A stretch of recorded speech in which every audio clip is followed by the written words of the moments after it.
Para senador Artaza. Gracias, señora Presidente.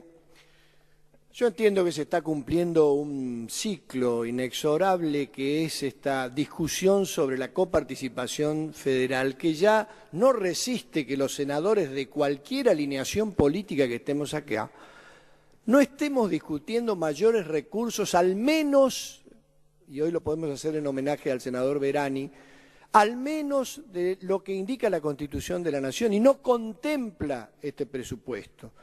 Yo creo que es cuestión de seguir militándolo, de seguir trabajándolo, pero no se puede esperar más tiempo. Y lo mismo ocurre con la coparticipación del impuesto al cheque. Seguramente acá va a ser desmenuzado, como lo ha hecho nuestro miembro informante y los distintos senadores preopinantes, el presupuesto nacional, al cual después me voy a referir puntualmente a algunas cosas. Pero ya que en la discusión está incluido el tema del impuesto al cheque, lo considero importantísimo porque, señora Presidente, las provincias están perdiendo genuinamente ese ingreso, de ese impuesto que bien es cierto, como lo acaba de decir la senadora preopinante, es un impuesto distorsivo, pero mientras tanto la Nación se está quedando con todos esos recursos que deberían ser también de las provincias argentinas y no volcado en un 30% repartirlo en el presupuesto. Mire, yo soy autor de un proyecto junto al senador Vera para coparticipar la totalidad del impuesto al cheque, que incluye, y yo lo traigo a esta discusión, no solamente la coparticipación con todas las provincias, sino también que el 50% de ese impuesto sea volcado como toma de impuestos para las personas, en impuestos IVA, ganancia o seguridad social, y dejemos exento a las obras sociales, para incorporarlo como anticipo, el 50% de ese impuesto, para que deje de ser distorsivo y al menos sirva para evitar la evasión. Y además, señora Presidente, un concepto fundamental que me gustaría, porque acá la mayoría decimos, yo represento a un partido nacional, popular, que defiende los intereses de la gente, me gustaría que el miembro informante después cuando hace su respuesta, nos puede explicar, porque lo vengo preguntando hace tiempo al oficialismo, por qué no lo hacemos. Contemple este proyecto que sean también los banqueros en un sector del impuesto al cheque, que son parte del negocio, parte de todo el sistema financiero, que compartan el impuesto al cheque con el hombre de la calle, el comerciante, el trabajador, el que cobra un cheque, el que siempre le descuentan. ¿Y por qué siempre son beneficiados los bancos? En el mundo entero los bancos se quedan, debería, como incluye este proyecto, y lo pongo en este desafío y lo pongo en la discusión, el impuesto al cheque. Usted le pregunta a cualquier cristiano de la calle, ¿por qué lo pagan solamente los que emitimos cheque o los que depositamos y por qué no lo paga el sistema financiero? ¿Por qué no los pagan los bancos? Sería una manera de devolverle los 20.000 millones de dólares que los subsidiamos. Lo acaba de decir la senadora preopinante. Tenemos una deuda social con los jubilados. Eso sí, a los banqueros le pagamos 20.000 millones de dólares con los BODEN 2012. Eso sí, cuando comience el año que viene, 9.800 va a haber que pagarle otros bonos porque le pagamos al Fondo Monetario Internacional, recordemos. Es decir, que somos siempre solidarios con los bancos. Entonces, ¿por qué no poner en esta discusión que sea el sistema financiero, que también un sector de esa parte lo paguen ellos como forma de compensar lo que el Estado les prestó en la crisis? Por eso vuelco esta discusión y además repartirlo con las provincias argentinas. Por supuesto que sí. Ha sido de gran discusión, ustedes recordarán. Yo por supuesto que hoy no voy a acompañar esta prórroga del impuesto al cheque, voy a votar como lo vengo haciendo siempre, con mi bloque en la Unión Cívica Radical. He tenido discusiones con el gobernador de la provincia porque uno comprende a los gobernadores que lo terminan alineando a través de este sistema. Recordarán ustedes, cuando se votó acá el impuesto al cheque, el gobernador me pedía que yo no lo vote, como me ha pedido en 5 ocasiones, para tratar de alinearse con el gobierno nacional. Obviamente, porque si no, lo terminan presionando, no enviándoles dinero. Me acuerdo yo perfectamente en aquella oportunidad. Por supuesto que ahora el gobernador de mi provincia, lógicamente, no está de acuerdo en esta prórroga, seguramente por la visita de miembros del bloque del radicalismo que lo habrán convencido que es beneficioso para las provincias que cobremos el impuesto al cheque. Y por supuesto que lo es así, señora Presidente. Y es momento ya que los senadores que representamos a las provincias nos pongamos de acuerdo y no cedamos frente a los aportes del Tesoro Nacional.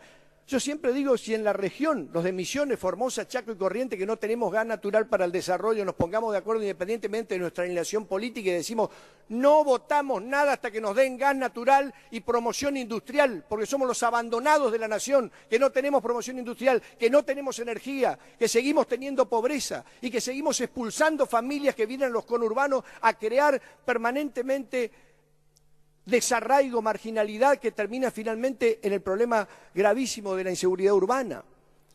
Porque no son los pobres los que roban, sino los que terminan marginados de la situación económica social que viven nuestras provincias, señora Presidente. Y yendo ya al presupuesto, no contempla en absoluto las grandes obras de infraestructura que necesitamos en el nordeste argentino, como el puente Corrientes Resistencia, el segundo puente que no tiene siquiera parte ínfima del presupuesto, señora Presidente, o Reconquista Goya o la Valle Avellaneda, que serviría para unir el Atlántico con el Pacífico, beneficioso para la Argentina, y sin embargo se contempla recién en el 2016 un 500 millones, es decir, que lo comienza a hacer en el 2016. 12 años han pasado para que Reconquista Goya no sea una realidad para nuestra provincia y para la de Santa Fe.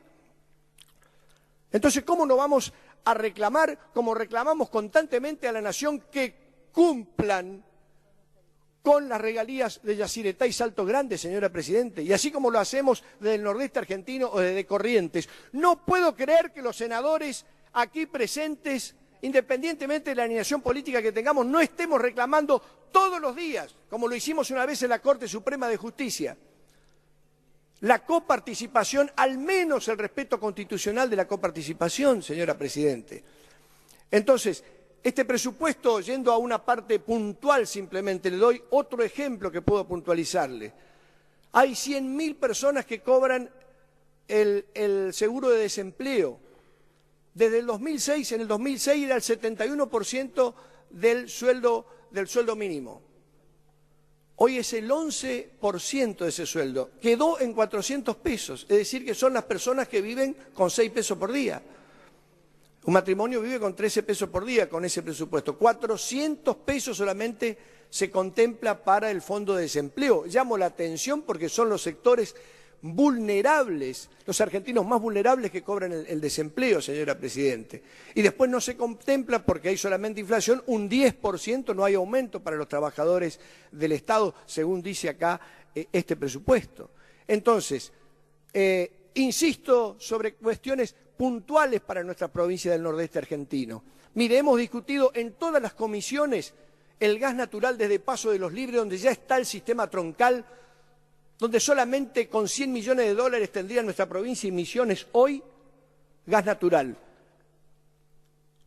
Y no es incompatible con el gran gasoducto que construye la nación por 3.000 y pico de millones de dólares. Vuelvo a insistir sobre esto, señora Presidente, que no se nos escape a los que estamos en el nordeste argentino esperando industrialización y generar energía y empleo. Porque a veces cedemos a los aportes del Tesoro Nacional cuando deberíamos tener en todas las provincias argentinas... Perdón, senador, le piden una interrupción. Sí, ya le doy la interrupción, pero quiero redondear este concepto. Mire, si las 4 provincias más marginadas, más olvidadas, que son Formosa, Chaco y Corrientes y Misiones, que no tenemos gas natural y energía y no tenemos promoción industrial y que tenemos la necesidad de una reparación histórica, que ya lo han dicho varios presidentes, entre ellos la propia Presidenta de la Nación y Néstor Kirchner en su momento. Es necesario, por eso llamo al oficialismo a una reparación histórica del nordeste argentino y que se contemple en este presupuesto la energía, sobre todo del gas natural. Y además, señora Presidente, finalmente, para darle la interrupción a la senadora, ya es hipocresía que estemos aquí, representantes de las provincias argentinas, y seguimos subsidiando las provincias a la capital federal, lo digo con todo respeto. Es el momento necesario que las provincias argentinas seguimos contemplando en este presupuesto y en otros, que seguimos subsidiando y llamo la atención a todos los senadores que nos demos una explicación, que abramos los ojos definitivamente, que se termine esta etapa de subsidiar con nuestra pobreza a la capital federal. Por favor, hemos creado además un sistema para cerrar el sistema interconectado nacional que ya está terminado Hoy ese sistema lo necesita el nordeste argentino o otras provincias del norte argentino. Queremos tener la pelota un ratito, como han tenido algunas provincias de la promoción industrial, y para eso necesitamos energía. Lo que digo es cuando el oficialismo tiene mayoría en ambas cámaras, creo que tienen la oportunidad de avanzar en los presupuestos mucho más rápidamente. Hoy, cuando yo he planteado ante los diferentes ministerios, he planteado que desde Paso de los Libres nosotros ya tenemos el gas. ¿Por qué seguir postergándonos? A eso me refiero, y llegaría mucho más rápido y no es incompatible, esta es la discusión, un gasoducto desde Paso de los Libres, Corrientes, no es incompatible con el gran gasoducto que se está construyendo. Y finalmente, le agradezco la interrupción y el aporte, señora senadora. Y, señora Presidente, finalmente vuelvo a insistir sobre este subsidio que hacemos la provincia sobre la capital federal, que se están cumpliendo tiempos. Tenemos que discutirlo todos los días acá, deberíamos discutir en las comisiones correspondientes y avanzar en ese cambio. Y finalmente, en la condonación de deuda que se ha hecho en este presupuesto a AISA, nos parece grave para las provincias porque nosotros no tenemos AISA. Y nos parece grave que las provincias permitamos que se le condonen obras, presupuestos millonarios. Millonarios, realmente creo que es el artículo 37 del presupuesto, señora Presidente. Y no podemos dejar pasar con los escasos recursos que tenemos las provincias tratando de desarrollarnos, de salir sobre todo de nuestro subdesarrollo, señora Presidente, pensando en el futuro de nuestras provincias para que se queden en nuestras provincias quienes se quieren desarrollar ahí y no terminemos expulsando siempre familias. Por eso es que hago un llamado otra vez dramático a que podamos discutir primero el reparto de la coparticipación del impuesto al cheque y finalmente, al menos constitucionalmente, lo que le corresponde a las provincias a través de la coparticipación. Que tratemos en forma directa o indirecta cualquiera de las formas de tratar el reparto de la coparticipación federal, señora Presidente. Muchas gracias.